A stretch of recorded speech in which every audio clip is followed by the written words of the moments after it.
মাত্র 4 দিনের যুদ্ধেই খরচ হয়ে গেল অন্তত $2 বিলিয়ন।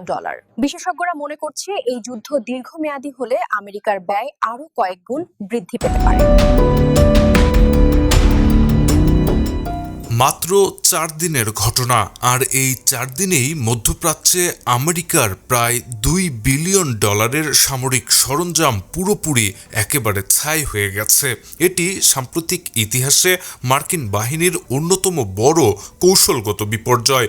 শনিবার থেকে শুরু হওয়া ইরানের এই ভয়াবহ হামলায় বাহরাইন, কুয়েত, কাতার এবং ইরাকের অন্তত 7টি মার্কিন সামরিক স্থাপনায় সরাসরি আঘাত হেনেছে ইরান। সবচেয়ে বড় ধাক্কাটি এসেছে কাতারের আল উদেইদ বিমান ঘাঁটি থেকে। সেখানে $1.1 বিলিয়ন মূল্যের একটি গুরুত্বপূর্ণ মার্কিন রাডার নিখুঁত নিশানায় ধ্বংস করেছে ইরান। এই আঘাত মার্কিন প্রতিরক্ষাকে আক্ষরিক অর্থেই অন্ধ করে দিয়েছে।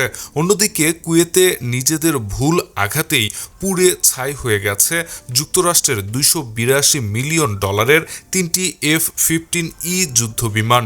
মাত্র কয়েক ঘন্টার ব্যবধানে এই বিপুল ক্ষয়ক্ষতি প্রমাণ করে মধ্যপ্রাচ্যে আমেরিকার সামরিক অহংকার এখন চরম হুমকির মুখে।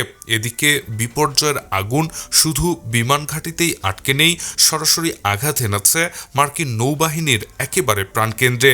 বাহরাইনে অবস্থিত মার্কিন 5ম নৌবহরের সদর দপ্তর এখন ইরানি হামলার অন্যতম শিকার। সেখানে ধ্বংস হয়েছে $20 মিলিয়ন দুটি অত্যন্ত সংবেদনশীল স্যাটেলাইট টার্মিনাল।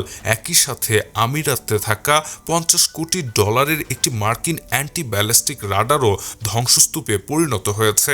সব মিলিয়ে মধ্যপ্রাচ্যে প্রায় $1.902 বিলিয়ন মার্কিন সম্পদ চোখের পলকে নিশ্চিহ্ন হয়ে গেছে। তবে সবচেয়ে আতঙ্কের বিষয় হলো ইরান এবার শুধু সামরিক ঘাঁটিতেই থেমে নেই।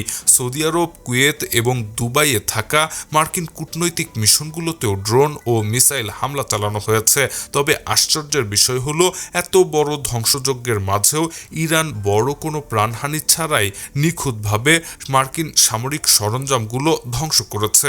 পেন্টাগনের জন্য এর চেয়ে ভয়ঙ্কর সতর্কবার্তা আর কিছুই হতে পারে না। Shahriar Alam, EBD news.